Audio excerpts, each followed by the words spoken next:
with higher debt have higher chances of bankruptcy.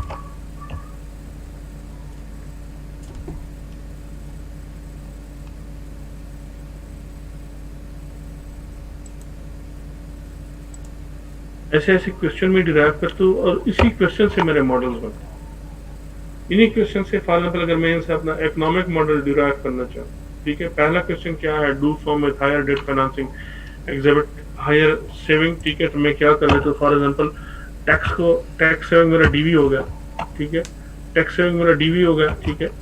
इसको मैं जिस तरह भी मैं करता हूँ, मैं उन एक्सप्लेनेशन में नहीं जाता, सिंपल अपने जहन में एक मॉडल बना रहा हूँ। टैक्स सेविंग मेरा डीवी होगा, इसके अलावा जो डेट फाइनेंसिंग है वो मेरा क्या हो जाएगा, आई हो जाएगा, कि जब ज्यादा डेट फाइनेंसिंग होगी तो पॉसिबिलिटी कि टैक्स सेविंग मेरे ज्यादा हो। तो यहाँ पे मैंने क्या किया, अब मैंने अपने इकोनॉमिक मॉडल को क्या किया, डिराइव किया। लेकिन पहला स्टेप क्या था, फाइनेंस की थ्योरी से मैंने सबसे पहले अपने लिए सवाल डिराइव किए कि मैं इन्वेस्टिगेट क्या करूँ। वो जो सवाल डिराइव किए उसके बेस पे मैं अपने इकोनॉमिक मॉडल पे गया, ठीक है। अब अगर इसको मैं फिर इकोनॉमेट्रिक मॉडल में कन्वर्ट कर लूँ, ठीक है, क्या हो जाएगा, टैक्स सेविंग, ठीक है, will be equal to for example alpha plus, ठीक है, एक ही मेरे पास वेरिएबल है, सपोज कर ले बीटा 1। लेवरेज, डेट फाइनेंसिंग क्या है आपकी लेवरेज। अब ये मेरे पास क्या बन गया, ये इकोनॉमेट्रिक मॉडल बन गया। लेकिन आया कहाँ से, ये थ्योरी कहाँ से स्टार्ट हुई थी, ट्रेड ऑफ से। 3 पार्टिसिपेंट्स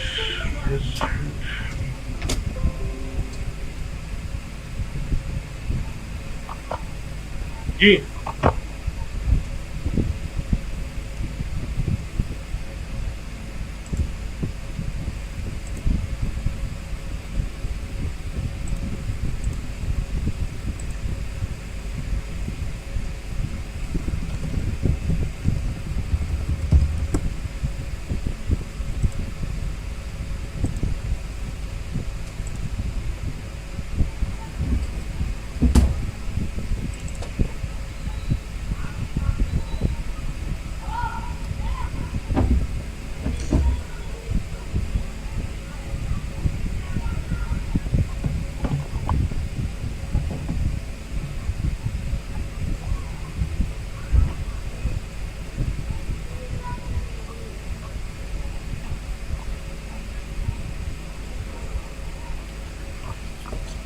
ठीक है, अब ये बड़ा सिंपलेस्ट मॉडल है। For example tax saving is equal to debt financing, ठीक है। अब यहाँ पे तो मैंने इसमें एक फैक्टर इंक्लूड किया है, टैक्स सेविंग के और भी फैक्टर हो सकते हैं। फॉर एग्जांपल टैक्स सेविंग का एक फैक्टर है, अगर आप लोगों ने नाम सुना हो, ठीक है, कुछ ऐसे अवामिल भी होते हैं ऑर्गेनाइजेशन में जिनको हम कहते हैं नॉन डायरेक्ट टैक्स सेविंग, ठीक है, नॉन डायरेक्ट टैक्स सेविंग, ठीक है, ठीक है। अब नॉन डायरेक्ट टैक्स सेविंग क्या है, इसका डेट फाइनेंसिंग से कोई ताल्लुक नहीं है, इसका डेट फाइनेंसिंग से कोई ताल्लुक नहीं है। ये वो सेविंग है कि आपकी कुछ एक्सपेंसेस होती है जो नॉन कैश एक्सपेंसेस होती है। फॉर एग्जाम्पल आपका डिप्रिसिएशन हो गया, आपका एमोर्टाइजेशन हो गया। अब ये क्या है, ये सारे नॉन डायरेक्ट है, ये कर्जे की वजह से नहीं हुआ है, ये एक्सपेंस ज्यादा हुआ है और इस एक्सपेंस की वजह से क्या हुआ है, आप पे टैक्स कम लगा और किसी को आपने पेमेंट भी नहीं की है। इनको कहते हैं नॉन डायरेक्ट टैक्स सेविंग, ठीक है। तो यहाँ पे जब पहले मैंने इकोनॉमिक मॉडल डिराइव किया कि tax saving is equal to is the function of debt finance, ठीक है, उसके साथ मैंने और कोई चीज इंक्लूड नहीं की। लेकिन टैक्स सेविंग सिर्फ ये नहीं है कि और सिर्फ डेट फाइनेंसिंग पे क्या हो इंक्लूड, आपके ऑपरेटिंग एक्सपेंसेस भी आप इस मॉडल में डाल सकते हैं, ठीक है, कि जितनी ऑपरेटिंग एक्सपेंसेस ज्यादा होती है मेरी टैक्स सेविंग ज्यादा होती है। लेकिन ये सवाल डिराइव पहले कहाँ से हुआ है, आपके थ्योरी से, और वो थ्योरी क्या थी, ट्रेड ऑफ से। आप एक और मॉडल भी बना सकते हैं। फॉर एग्जाम्पल हमारा दूसरा सवाल क्या था, डू फॉर्म जो हायर रेट है हायर चांसेस ऑफ बैंक्रप्सी, ठीक है। अब चांसेस ऑफ बैंक्रप्सी यहाँ पे मैं लिख लूँ चांसेस ऑफ बैंक्रप्सी। अब मैं ये नहीं सोच रहा कि मैंने इसको मेजर किस तरह करना है, मैं अपने ध्यान में एक इक्वेशन बना रहा हूँ कि चांसेस ऑफ बैंक्रप्सी कि आप बैंक्रप्ट होंगे या नहीं होंगे, it is a function of what, debt financing. अब जरूरी नहीं है कि सिर्फ डेट फाइनेंसिंग हो, बाकी चीजें भी आ सकती है। फॉर एग्जाम्पल इनोवेशन भी आ सकती है, आपकी सेल्स भी आ सकती है कि सेल डिक्रीज हो रही है इंक्रीज हो रही है, वट एवर, ठीक है ना। आपकी कैश फ्लोज भी आ सकती है, कैश फ्लोज क्या, फॉर एग्जाम्पल आपके ऑपरेटिंग कैश फ्लोज क्या है, आपकी जो इन्वेस्टिंग कैश फ्लोज है वो पॉजिटिव आ रही है, नेगेटिव आ रही है, ठीक है। ये सारी चीजें इसमें इंक्लूडेड है। लेकिन यहाँ पे सिर्फ इस एक स्टेटमेंट पे मैंने क्या किया कि मेरे जो बैंक्रप्सी के चांसेस है they are the function of debt financing. इसमें मैं और चीज़ें भी इंक्लूड कर सकता हूँ। This is my economic model. इसको मैं इकोनोमेट्रिक मॉडल भी बना सकता हूँ। फॉर एग्जाम्पल मैं सी भी लिख देता हूँ, C B is chances of bankruptcy, ठीक है, अल्फा इस मॉडल का प्लस, ठीक है, बीटा वन, ठीक है, एक ही इसमें फैक्टर है और वो क्या है, डेट फाइनेंस, ठीक है। ऑपरेशनलाइजेशन दूसरी चीज है। ऑपरेशनलाइजेशन से मेरी मुराद कि फॉर एग्जांपल इस इक्वेशन में मैं चांसेस ऑफ बैंकरप्सी में क्या डालूं, मतलब कौन सा वेरिएबल होगा। अभी जब हम लिवरेज, नेटवर्किंग कैपिटल और जो तीसरा जो हमारा टेंजिबिलिटी और साइज था, उसमें हमने डेटा इंक्लूड किया। मैंने कहा लिवरेज को मैंने मेजर किस तरह किया, total liabilities by total asset. Size को मैंने किस तरह मेजर किया, लॉग लेके टोटल एसेट्स का। नेटवर्किंग कैपिटल को मैंने किस तरह मेजर किया, current asset minus current liability. Operationalisation और बात है, यहाँ पे मैंने क्या किया, अपने सवालों से मैंने अपने लिए जहन में एक इक्वेशन बना दी कि इस तरह की एनालिसिस मैंने करनी है based on questions derived from the जो थ्योरी है। फॉर एग्जांपल अगर मैं ये दूसरे मॉडल की बात कर लूँ, अगर चांसेस ऑफ बैंकरप्सी है, बैंकरप्सी नॉर्मली हम किस तरह चांसेस कैलकुलेट करते हैं, आप लोगों को याद होगा जी स्कोर। जी स्कोर जिसको अल्टमैन जी भी कहते हैं। जी स्कोर क्या है, जी स्कोर आपको बताता है कि आप जो है बैंकरप्सी की तरफ जा रहे हैं या आपकी कंपनी हेल्दी कंपनी है या आप ग्रे एरिया में, ठीक है। अब मैं ऑपरेशनलाइज कर रहा हूँ। अब मैं कहता हूँ कि इस इक्वेशन में जो सी बी होगा, जो चांसेस ऑफ बैंकरप्सी है, इसकी जगह मैं कंपनी का जी स्कोर डालूंगा। और जो डेट फाइनेंसिंग है, अब इसकी लिवरेज है, उसके अंदर मैं लिवरेज ही क्या करूंगा, इनकॉर्पोरेट करूंगा। तो क्या हुआ, पहले मैंने अपने मॉडल में अपने जहन में एक खाका बनाया या एक जहन में अपने लिए एक इक्वेशन बना दी और वो मैंने लिख दी, उसको मैंने नाम दिया कि this is my economic model. उसको अब मैंने ऑपरेशनलाइज किस तरह करना है, उसके लिए अब मैंने क्या करना है, वेरिएबल कैलकुलेट करना है। मतलब वो कौन सा वेरिएबल होगा जिससे मैं बैंकरप्सी में ऐड करूँ, वो कौन सा वेरिएबल होगा जिससे मैं लिवरेज में ऐड करूँ, ठीक है। तो दिस इज वन एग्जांपल कि आप जो है थ्योरी को देख के क्या कर ले, यू डिराइव योर इक्वेशन, ठीक है।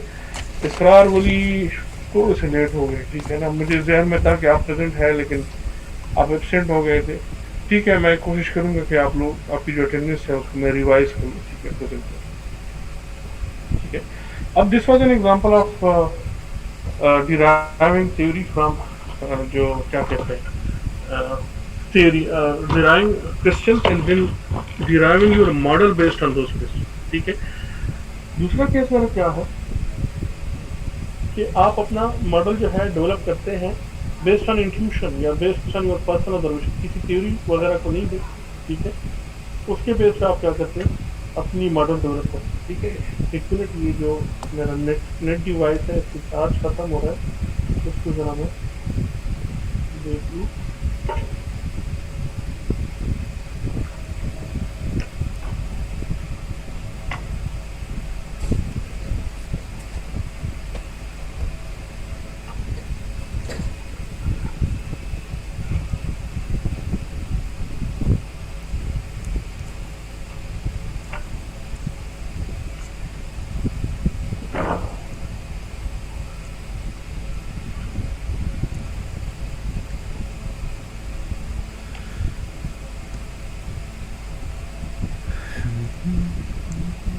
ठीक है, अब मैं एक और छोटी सी एग्जांपल की तरफ आता हूँ। फॉर एग्जांपल मैं मैनेजर हूँ किसी कंपनी का, ठीक है ना, और मैंने एक फिनोमेना देखा अपने स्टॉक्स के बारे में, ठीक है। और वो फिनोमेना क्या था, स्टॉक लिक्विडिटी का। लिक्विडिटी क्या है, अब मैं एग्जांपल की तरफ आ रहा हूँ कि हम अपनी ऑब्जर्वेशन के बेस पे या अपनी नॉलेज के बेस पे हमने कुछ देखा, उसके बेस पे हम तेजी से हेल्प लेते हुए नहीं, मैं खुद मार्केट में था, मैंने कोई चीज़ ऑब्जर्व की, उसके बेस पे मैंने अपने जहन में कुछ क्वेश्चन बनाए कि भाई ये भी इन्वेस्टिगेट हो सकता है, और उसी एग्जांपल की तरफ आती है। फॉर एग्जांपल मैं कंपनी का मैनेजर था, मैं स्टॉक मार्केट में बैठा हुआ था, एकदम मुझे जहन में ख्याल आया कि ये मेरे स्टॉक जो है, ये तो इनकी लिक्विडिटी काफ़ी हाई है। लिक्विडिटी क्या होती है, लिक्विडिटी को अगर मैं डिफाइन कर लूँ, the speed with which you can convert anything into cash without losing its value. इसका मतलब क्या हुआ कि मेरे स्टॉक तेजी से क्या हो रहे हैं, सेल हो सकते हैं, और वो अपनी वैल्यू भी क्या करते हैं, बरकरार रखते हैं। ये लिक्विडिटी का दूसरा जो फैक्टर है, ये आपने ज़रूर मेंशन करना है। ऐसा भी हो सकता है कि आपके स्टॉक्स फरोख्त हो रहे हैं लेकिन इस वजह से फेल ऑफ हो रहा है क्योंकि आपकी कंपनी की परफॉर्मेंस ठीक नहीं है, इस वजह से कम कीमत पे फेल ऑफ हो रहा है। यहाँ पे मैं लिक्विडिटी की जब बात करता हूँ कि दी एबिलिटी कि आप किसी चीज़ को जल्दी फेल ऑफ कर लें और उसी कीमत पे फेल ऑफ कर लें। फॉर एग्जाम्पल अगर मैं पाकिस्तान स्टॉक एक्सचेंज में बात कर लूँ तो आपके पास जो ब्लू चिप कंपनीज है, ब्लू चिप कंपनीज क्या, जो बड़ी स्टेबल कंपनी है, उनकी अर्निंग भी स्टेबल है, उनका स्टॉक प्राइस भी स्टेबल है, जिस तरह आईसीआई होगा, जिस तरह आपके पास नेस्ले पाकिस्तान हो गया, ठीक है, इस तरह सीमेंस इंजीनियरिंग हो गया। तो ये सारी कंपनियां जो है, अगर आप इनकी लिक्विडिटी देख लें कि इनके स्टॉक अगर आप 2 दिन बाद 3 दिन बाद के वक्त फिर से खरीदे, उनकी जो कीमत होती है वो बरकरार है। फॉर एग्जांपल मैंने देखा कि मेरा स्टॉक बड़ा लिक्विड है, बड़ा फेमस है, लोग उसको खरीदते हैं और उसकी कीमत भी जो है डिवैल्यू नहीं होती, ठीक है। तो ऐसा हो सकता है कि आइंदा अगर मैं फाइनेंसिंग डिसीजन करूँ तो ये स्टॉक लिक्विडिटी उसमें हेल्प आउट करे। अब मैं ज़हन में सोच रहा हूँ, ठीक है ना, अब अगर मेरी स्टॉक लिक्विडिटी ज़्यादा है, इसका मतलब है कि किसी भी पॉइंट ऑफ टाइम पे अगर मैं स्टॉक्स इशू कर लूँ मार्केट में, किसी भी पॉइंट ऑफ टाइम पे मैं स्टॉक्स इशू कर लूँ, एटलीस्ट मुझे ये यकीन होगा कि लोग मेरे स्टॉक को खरीदेंगे, ठीक है। जब आप इशू करते हैं, जब भी स्टॉक इशू करते हैं, ठीक है, आप नॉर्मली करते क्या है, आपको बड़ी तगो-दो करनी होती है, आपने बड़ी एडवर्टाइजमेंट करनी होती है। जितना आपका स्टॉक की लिक्विडिटी कम है, उतना आपका उस प्रोसेस पे कॉस्ट बहुत ज़्यादा आएगा। लेकिन यहाँ पे क्या है, आपकी स्टॉक लिक्विडिटी ऑलरेडी अच्छी है, तो इसका मतलब है कि आपकी वो कॉस्ट इंतहाई कम हो जाएगी। इसका मतलब ये हुआ कि कल को अगर आपने कोई फाइनेंसिंग डिसीजन लेना है, मतलब आपने डिसाइड करना है कि मैं डेट फाइनेंसिंग लूँ या इक्विटी फाइनेंसिंग लूँ, तो अगर आपकी लिक्विडिटी अच्छी है तो देयर इज अ पॉसिबिलिटी कि आप क्या करें, डेट फाइनेंसिंग की बजाय आप कहाँ पे जाए, इक्विटी फाइनेंसिंग पे आ जाए। इसका मतलब ये हुआ, higher the stock liquidity, lesser are the chances that you will go for debt financing because of the reason which I have discussed। मैंने रीजन डिस्कस किए कि लिक्विडिटी की वजह से क्या हुआ, आपकी स्टॉक जो कास्ट ऑफ इशूइंग इक्विटी है, कास्ट ऑफ इशूइंग इक्विटी, जब आप इक्विटी इशू करते हो, ठीक है, उस पर आपकी कॉस्ट क्या आती है, कम आती है। तो जिस काम पर आपका खर्चा कम आ रहा है, देयर इज अ पॉसिबिलिटी कि आप उस काम की तरफ चले जाए, ठीक है। Means there is a possibility कि डेट फाइनेंसिंग की बजाय आप इक्विटी फाइनेंसिंग की तरफ चले जाए। तो मेरे ध्यान में ख्याल ये उभरा कि मैं देख लूँ कि जो मेरी डेट फाइनेंसिंग है, ठीक है, और स्टॉक लिक्विडिटी है, उसके दरमियान रिलेशनशिप क्या है, या मैं जनरली देख लूँ कि स्टॉक लिक्विडिटी और लिक्विडिटी के दरमियान रिलेशनशिप क्या होता है P6 में, स्टॉक लिक्विडिटी और लिवरेज के दरमियान रिलेशनशिप क्या होता है इन P6 के सारे फंड्स का डेटा मैं बताऊँ। अब मेरे जहन में ये सवाल उभरा, अब इस पूरे सोच से या जो मैंने डिस्कशन की, इससे अगर मैं कुछ सवाल डिराइव करना चाहूँ जो आपके स्लाइड में भी लिखी हुई है, ठीक है। फॉर एग्जाम्पल,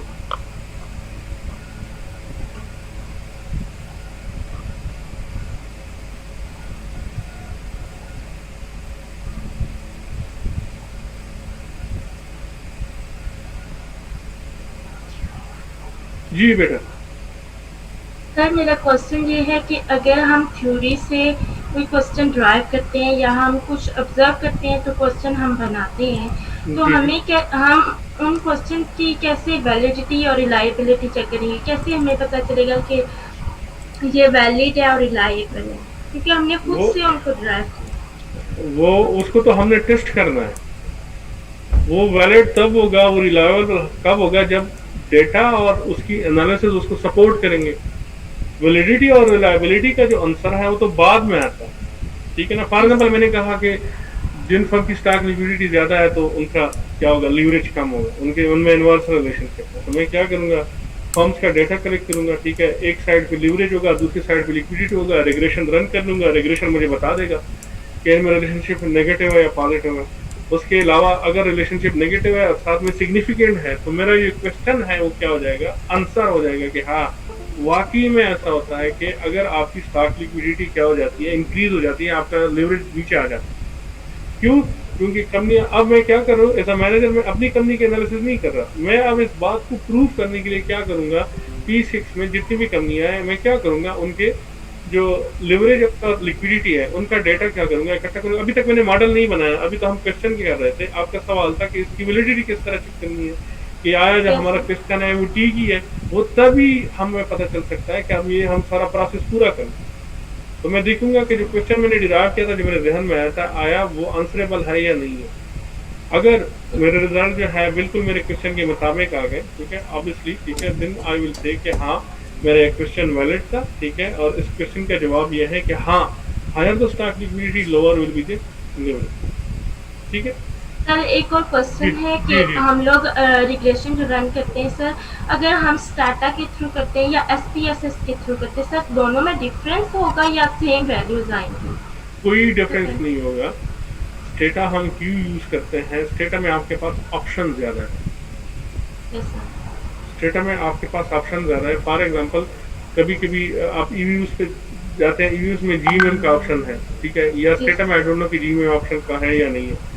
ईवीयूज में जीएमएम का ऑप्शन है, लेकिन वहाँ पे जीएमएम जो है 1 और 2 टाइप्स की होगी, लेकिन जब आप स्टेटा की तरफ आते हैं तो आपको 3-4 किस्म की मिल जाएंगी। मतलब ये ज़रूरी नहीं है, मुख्तलिफ सिचुएशन में जो है ये जनरलाइज मेथड ऑफ मूवमेंट जो है, किसी सिचुएशन में एक किस्म का रिक्वायर्ड होगा, दूसरे सिचुएशन में दूसरे किस्म का रिक्वायर्ड होगा, ठीक है।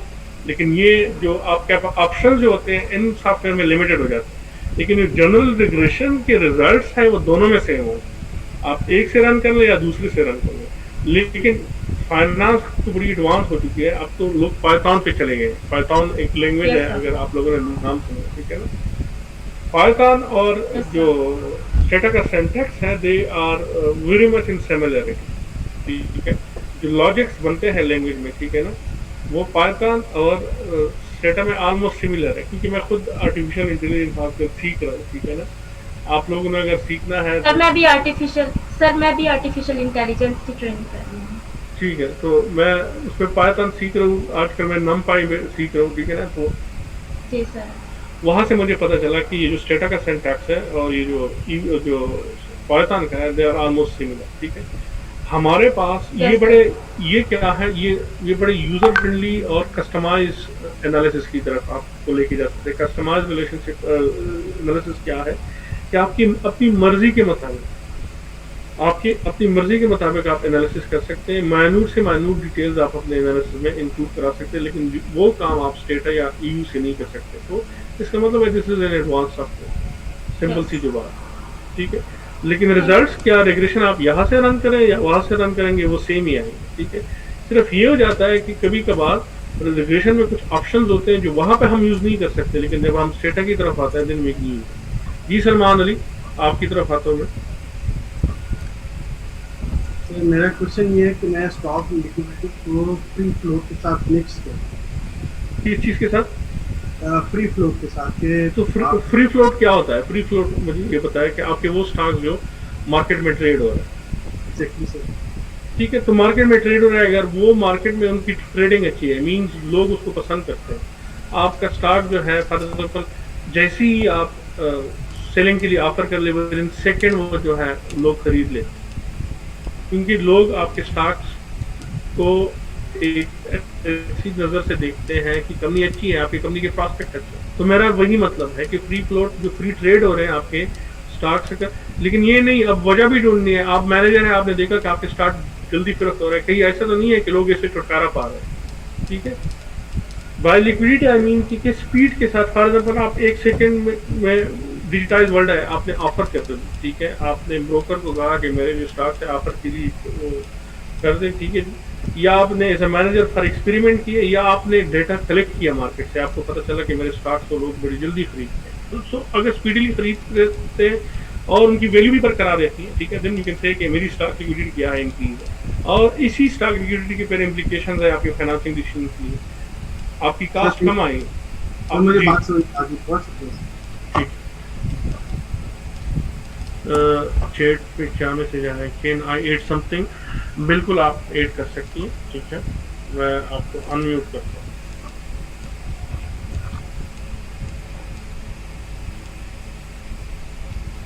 जी सर ऐड करो। मैं रुपया पूछ रही थी तो उसमें था, लेकिन वो आपने एंड में बता दिया था, it is fine thank you. जी सी। अच्छा, एक मिनट, एक और सवाल भी था क्लास में, अगर क्वेश्चन आंसर होते तो सर प्लीज जैसे फ्री फ्लोट क्या है कि आपकी जो फ्रीली ट्रेडेबल शेयर है जो ट्रेड हो रहे हैं आपके स्टॉक मार्केट में, फॉर एग्जाम्पल आपके कुछ स्टॉक्स होते हैं जिनकी ट्रेडिंग अलाउड नहीं है, ठीक है, एसीसीपी ने कहा है, ठीक है, फॉर एग्जांपल आपके वो स्टॉक जो डायरेक्टर्स के नाम पे, डायरेक्टर को नॉर्मली आप स्टॉक्स क्यों देते हैं? डायरेक्टर को स्टॉक्स इसलिए देते हैं क्योंकि ये एक कॉर्पोरेट गवर्नेंस का इशू है। अगर वो लोग अपने आप को इस कंपनी का मालिक समझेंगे ऑब्वियसली, तो वो भी कोशिश करेंगे कि कंपनी की जो परफॉर्मेंस हो अच्छी हो। Just for the sake of this, एक तो ये वजह है। एक ये वजह भी है कि अगर फॉर एग्जांपल उनको अलाउ कर दे कि भाई आपने आपकी 2% स्टॉक जो है मैंने अपने एग्जेक्टिव्स को दे दी है, अगर एग्जेक्टिव अलाउड है तो एक मसला हो सकता है जिसको हम कहते हैं इनसाइडर ट्रेडिंग, ठीक है, कि जो एग्जेक्टिव होंगे उनको कंपनी के हर प्लान का पता है कि कंपनी एक्सपेंड हो रही है या कंपनी नीचे जा रही है व्हाटएवर, तो देयर इज अ पॉसिबिलिटी कि वो क्या कर ले, मार्केट को मैनिपुलेट कर ले, एकदम क्या कर ले, सेल कर ले, या एकदम सेल कर ले, उससे आपकी कीमत जो है डाउन हो जाए, ठीक है।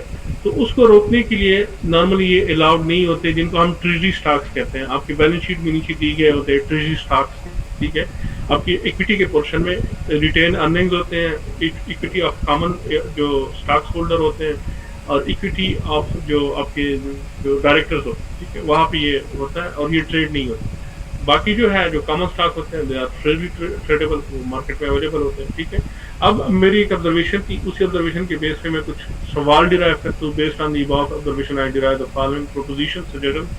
For example, higher stock liquidity enables firms and investors to sell stocks easily.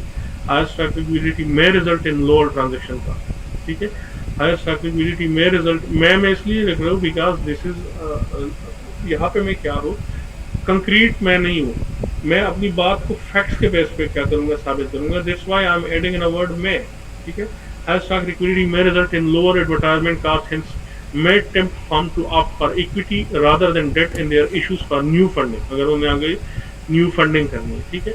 ये मेरी ऑब्जर्वेशन थी, इसके बेस पे मैं क्या करता हूँ, based on the above proposition we develop the following question for investigation. अब मेरे क्वेश्चन वैलिड है या नहीं है वो जब पूरा प्रोसेस कंप्लीट होगा, ठीक है।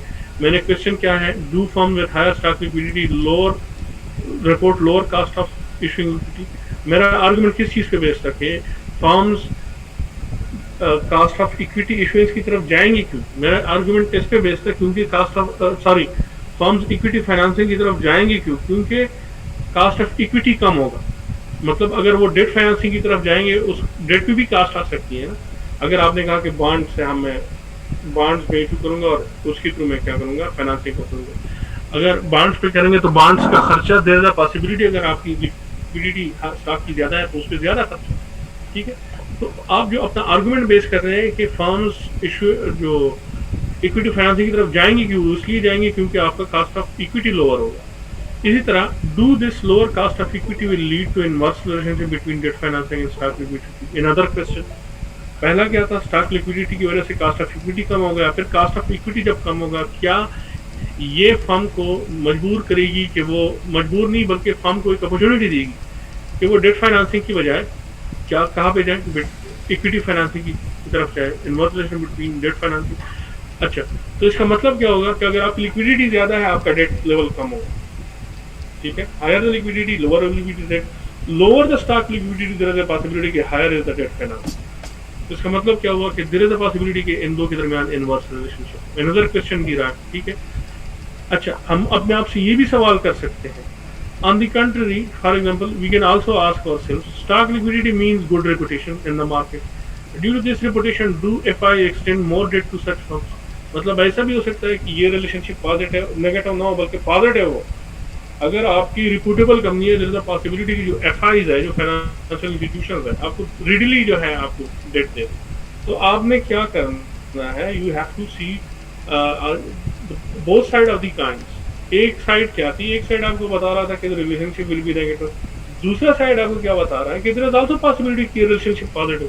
क्यों पॉजिटिव? कि आपकी रेपुटेशन अच्छी है मार्केट में, इन्वेस्टर्स आपकी कंपनी को क्या करते हैं, आप करते हैं, तो आपको डेट फाइनेंसिंग भी क्या हो सकती है, इजीली मिल सकती है। सो आपने हमेशा, आप ऐसा भी हो सकता है, फॉर एग्जाम्पल मेरी एक स्टूडेंट थी अस्माना रानी, स्टॉक लिक्विडिटी में हम काम कर रहे थे, ठीक है। स्टॉक लिक्विडिटी पे हम काम कर रहे थे, हमारा रिलेशनशिप पॉजिटिव आया था, वो बड़ी परेशान थी। तो मैंने उसको कहा कि भी परेशानी की जरूरत नहीं है, आपने इसके वजह ढूंढनी है, ठीक है। बाद में हमें पता चला कि हमने कुछ गलती की थी, वो रिलेशनशिप नेगेटिव ही आ रहा था, पॉजिटिव नहीं आ रहा था। हमने उस चीज़ को रेक्टिफाई किया, लेकिन उसने वजह भी ढूंढी थी। उसने बकायदा साइटेशन के साथ वजह ढूंढी थी कि स्टॉक लिक्विडिटी लीवरेज में इजाफा भी कर सकते, ठीक है।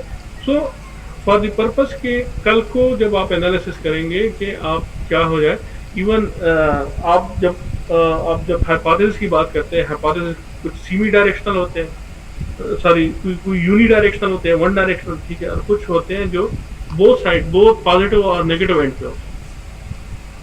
सर आपने ग्रुप असाइनमेंट दी है, मैं different areas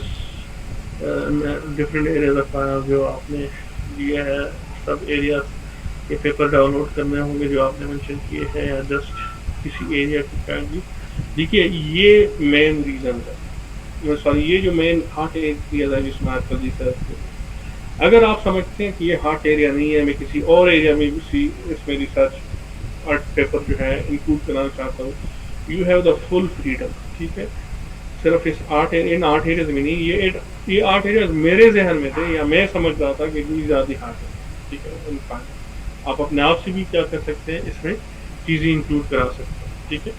Sir, you said the transaction cost will be low because of higher liquidity. One reason is that we will not go for debt financing. Is there any other reason for low transaction costs, or just is there any other reason for low transaction cost? Low transaction cost से ऐसी भी और भी reason हो सकती है।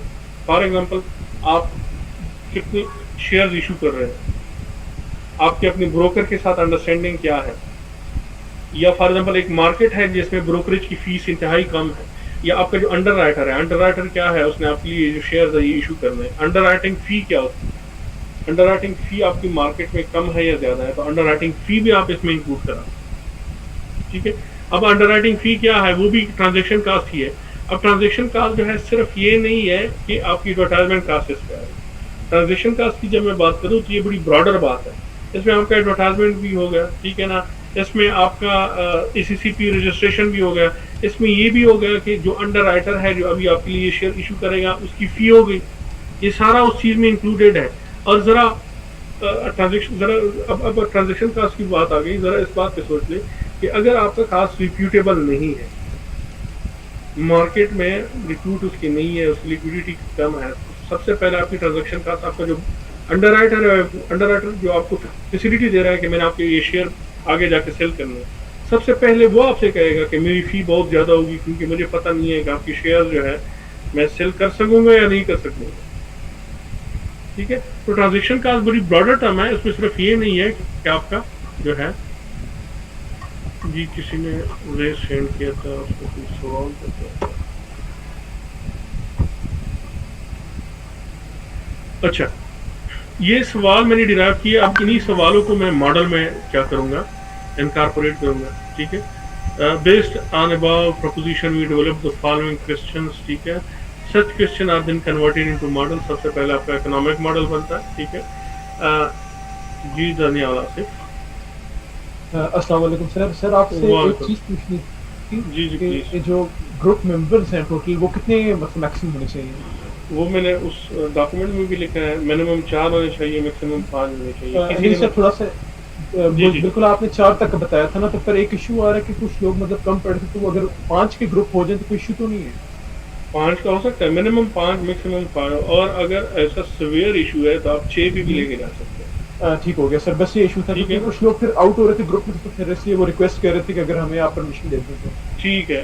आप ही की किसी स्टूडेंट, राहत कोई स्टूडेंट थे, उन्होंने मुझसे सवाल किया था कि क्या अगर हम जो पेपर्स डाउनलोड करेंगे तो क्या, फॉर एग्जाम्पल हम मैंने 40 पेपर डाउनलोड किए तो क्या मैं 40 पेपर्स की एनालिसिस करूंगा? नहीं। फॉर एग्जाम्पल आपके ग्रुप ने 40 पेपर डाउनलोड किए और उनमें से 2 मुझे इंटरेस्टिंग लगे, उनमें से 2 सेलेक्ट किए, तो हम 2 के एनालिसिस करेंगे।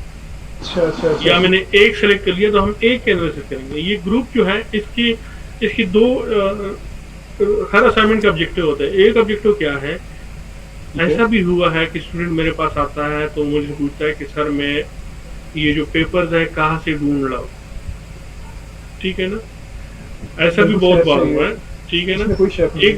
एक तो ये ऑब्जेक्टिव है कि आप इसी से यूज्ड हो जाए। दूसरा क्या होगा, जब 10-12 ग्रुप आएंगे और 10 से 12 ग्रुप से हम 10-12 टॉपिक सेलेक्ट करेंगे और फिर उन 10-12 टॉपिक्स की एनालिसिस करेंगे, तो हर टॉपिक में जाहिर है टेक्निक्स डिफरेंट यूज होंगे। तो हमारे पास क्या हो जाएगी, हमारे पास एक टेक्निक्स भी आ जाएंगे, ठीक है, कि मुख्तलिफ एरियाज में। कल को जब आप रिसर्च करेंगे, ठीक है, टॉपिक सिलेक्शन आपने कर ली, आपको एटलीस्ट पता होगा कि ये तो एनालिसिस तो जब हम कर रहे थे तो ये वहां पे मैंने यूज की। आप लोगों के पास वीडियोज होंगी, आप लोगों के पास डेटा होगा, ठीक है। बेसिक मकसद इसका ये है, जी हाँ जी। फिर किसी का होगा सवाल है? 9 बज गए हैं, ठीक है। सिंपल मैं बताऊं कि इस पे बेस पे मैंने क्या किया, अपना एम्पिरिकल जो पहला इकोनॉमिक मॉडल होता है जो मैंने आप लोगों को बताया वो क्या था। फॉर एग्जांपल इन्हीं क्वेश्चन से मैं 2-3 मॉडल्स जो है डिराइव कर सकता हूँ। पहला मॉडल क्या है मेरा, CE, cost of sorry cost transaction cost of, अगर मैं इसको नाम दे दूं टीसीई, ठीक है, टीसीई, ठीक है, ट्रांजेक्शन कास्ट ऑफ इक्विटी, ठीक है, as a function of stock liquidity, as a function of firm size, ठीक है, as a function of firm leverage, as a function of firm risk, कि फर्म में रिस्क कितना है, ठीक है। लिवरेज भी रिस्क शो कर रहा है, इसी तरह फर्म की जो स्टॉक की जो लिक्विडिटी है। अभी हमने इसको ऑपरेशनलाइज नहीं किया, अभी हमने ऑपरेशनलाइज नहीं किया। बेस्ड ऑन माय अंडरस्टैंडिंग मैंने क्या किया, अपने क्वेश्चन से मॉडल बनाया। मॉडल में जो मेन वेरिएबल थे वो क्या थे, एक टीसीए था। टीसीए क्या था, total transaction cost of equity, और दूसरा क्या था, स्टॉक लिक्विडिटी एसेट। ये वेरिएबल ऑफ इंटरेस्ट है।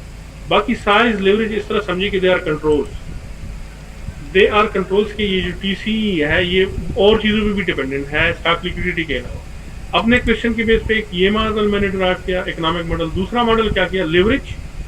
मेरा आर्गुमेंट क्या था कि हायर द स्टॉक लिक्विडिटी, यहाँ पे मेरा आर्गुमेंट क्या है, higher the stock liquidity lower will be transaction cost. इसकी वजह से होगा क्या, higher the stock liquidity lower will be the leverage, ठीक है। अगर आप इवन इसको मीडिएशन मॉडरेशन की तरफ लेके जाए, ठीक है ना, आपके जो कास्ट ऑफ इक्विटी है वो ही कास्ट करता है किस चीज को, कि स्टॉक लिक्विडिटी आपकी लेवरेज को क्या कम कर। But these were just economic model जो हमने उस क्वेश्चन पे डिराइव कर लिए। फिर उसको मैंने क्या किया, अच्छा एक मॉडल है जिसमें मैंने ये तीनों क्या किए, इंक्लूड किए। For example leverage is a function of stock liquidity plus cost of equity, transaction cost of equity plus size, tangibility, risk, non detect shield, ownership concentration, growth, ठीक है ना। यहाँ तक मैंने क्या किया, अपना इकोनॉमिक मॉडल बनाया, ठीक है। इस इकोनॉमिक मॉडल में leverage, stock liquidity, transaction cost of equity, these are my variable of interest, और बाकी चीजें क्या हैं, बाकी आर कंट्रोल्स, ठीक है। नेक्स्ट क्लास में इंशाल्लाह जब हम शुरू करेंगे इसको हमने फिर ऑपरेशनलाइज किस तरह करना है, ठीक है। उसमें भी बहुत सारी चीजें आएंगी, ठीक है ना। आप लोग नॉर्मली मॉडल को देख के डर जाते हैं। फॉर एग्जांपल मेरा एक स्टूडेंट है, उसने कहा मुझे सब समझ आता है इस मॉडल में, लेकिन ये जो नीचे T-1 लिखा हुआ है इसका क्या मतलब है, ये तो मुझे कोई बड़ी नई चीज लगती है। इस किस्म की छोटी छोटी चीजें हैं, जब हम ऑपरेशनलाइज करेंगे, ये जब ये स्लाइड में शेयर करूंगा, इस तरह मैंने इसको ऑपरेशनलाइज किया। फॉर एग्जांपल लिवरेज को मैं किस तरह मेजर करूंगा, लिक्विडिटी को मैं किस तरह मेजर करूंगा, इसके अलावा बाकी जो कंट्रोल्स हैं उनको मैं किस तरह मेजर करूंगा, उसकी सारी तफसील जो है यहाँ पे स्लाइड्स पे मैंने दी है, ठीक है, ये वाली, ठीक है। कि मेरे पास ये वेरिएबल तो आ गए, अब इन वेरिएबल्स का, इन वेरिएबल की जगह में कौन से वो डेटा है जो मैं इसमें इंक्लूड करूँ, ये इसकी डिटेल है, ठीक है। इसको पढ़ ले, इसको देख ले, ज़्यादा से ज़्यादा सवाल किया करें, ठीक है ना। मुझे नहीं आता मैं फिर देखूंगा, ऐसा भी हो सकता है मैं गलत हूँ, मुझको ठीक कराएगा, ठीक है ना। ये क्लास जो है ये डिस्कशन क्लास है, और दूसरी बात मैं आप लोगों का कोर्स फैसिलिटेटर हूँ, मैं आप लोगों का इंस्ट्रक्टर नहीं हूँ। मैं आप लोगों को सिर्फ गाइड करता हूँ कि फॉर एग्जाम्पल इस रास्ते से आपने जाना है, ठीक है। मैं खुद ठीक है इस तरह हाथ से पकड़ के नहीं लेके जा सकता, उसी रास्ते में आपने जाना है, ठीक है। मैंने आप लोगों को सिर्फ रास्ता बता दिया कि ये आप लोगों की मंजिल है, यहाँ तक पहुँचना है। तो इसमें आप नई नई चीज़ें भी सीख सकते हैं, ठीक है। आप नहीं सुन पा रहे हैं, ठीक है, आई डोंट नो, लेकिन अभी तक किसी स्टूडेंट ने नहीं कहा सारा बेटा, ठीक है। लेकिन अभी हम क्लास खत्म करते हैं, 9:06 हो गए, क्लास खत्म करते हैं। ये सारी चीज़ें मैं अपलोड कर लूँगा, okay. I will upload the slides and if you have any question ask me in the coming class, ठीक है, ओके बेटा, अल्लाह हाफिज़। यहाँ तक पे मैं क्लास ख़त्म करता हूँ, ये चीज़ें मैं अपलोड कर लूँगा, ठीक है। डोंट यू वरी, माइन्यूट आपको प्रॉब्लम हो मुझसे डिस्कस कीजिएगा, लेकिन कुछ 8 सवाल थे जिनके मैंने जवाब नहीं दिए, उसकी रीज़न ये थी कि मैं उस लेवल पे नहीं पहुँचा। मुझे मैसेजेस आते हैं कि सर हमें ये चीज़ समझ नहीं आती, ठीक है। तो क्लास का जो लेवल है वो मैंने एक लेवल पे रखना है। कुछ लोग एडवांस होंगे, ठीक है, ऑब्वियसली, ठीक है ना। तो वो जब एरियाज आएंगे वहाँ पे वो सवालात कर सकते हैं, ठीक है। अभी जो है हम काफ़ी बेसिक से गुजर रहे हैं, ठीक है। कोशिश कीजिएगा कि हम सारी चीज़ों को क्या कर लें और कर लें, ठीक है। राज शाह, अल्लाह हाफिज़, ठीक है बेटा, अपना ख्याल रखिएगा। सर क्लास ग्रुप बना लें अगर क्लास को इशू ना हो। सर क्लास ग्रुप बना लें अगर क्लास को इशू ना हो, बना लें सर, व्हाट्सएप पे आप बना लें ग्रुप, ठीक है ना, ठीक है। उसमें अगर मुझे भी ऐड करना चाहते हैं मुझे भी ऐड कर लें, लेकिन नॉर्मली मैं व्हाट्सएप को अवॉइड करता हूँ, लेकिन चलो खैर है, कोई इशू नहीं है। अगर आप लोगों को फैसिलिटेशन चाहिए तो आप बिल्कुल व्हाट्सएप ग्रुप बना सकते हैं, ठीक है, उसमें मुझे भी ऐड कर सकते हैं, ठीक है। ठीक है किलकियानी, फिर शबीर जहरा को बता दें कि व्हाट्सएप ग्रुप बना हुआ है, ठीक है। Okay, let's call it a day, अपना ख्याल रखिएगा, अल्लाह हाफिज़।